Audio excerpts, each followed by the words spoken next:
কচুর ছড়া কীভাবে রান্না করতে হয় চলো তোমাকে দেখিয়ে দিই। ফার্স্টে ছড়াগুলোকে ছুলিয়ে তারপর এটাকে পানিতে সিদ্ধতে বসিয়ে দিলাম। এরপরে যতক্ষণ না পর্যন্ত একটু ভালো মতো সিদ্ধ হবে ততক্ষণ পর্যন্ত এটাকে বসিয়েই রাখতে হবে। তারপরে ছড়াটা হয়ে গিয়েছে সিদ্ধ, আর আমি এখন তেল দিয়ে পেঁয়াজ দিয়ে মেথি দিয়ে তারপর ঠাস করে বসিয়ে দিলাম। এরপরে আমি এখন লবণ দিয়ে দিলাম। তারপরে আমি এটাকে একটু সব মশলাগুলো একে একে দিয়ে দিব। সো এখন এটাতে রসুন দেওয়া হলো।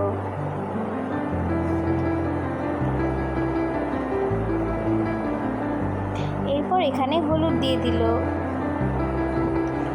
তারপর এইটার উপকরণগুলো ভালো মতো মিক্স করে এটা একটু ফ্রাই হবে, ভালো মতো ভাজা ভাজা হবে।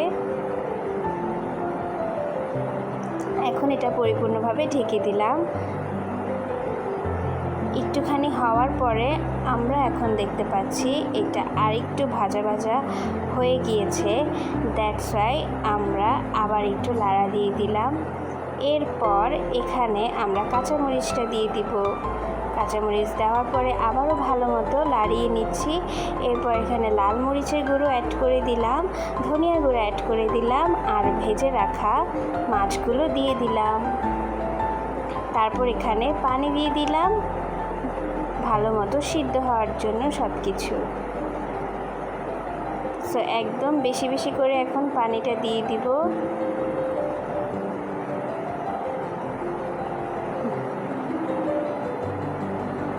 আমি আরও কিছুটা পানি দিয়ে দিব যেন ভালো মতো ছড়াটা একদম মোমের মতো সিদ্ধ হয়ে যায়। সো এটা আমি ভালো মতো সিদ্ধ হওয়ার জন্য পরিমাণ মতো এটাতে পানি দিয়ে দিলাম। আর মশলা লাস্টে আমি লবণ আর একটু জিরার গুঁড়া যদি লাগে তো দিয়ে নিব। আগে এটা এখন ভালো মতো সিদ্ধ হবে।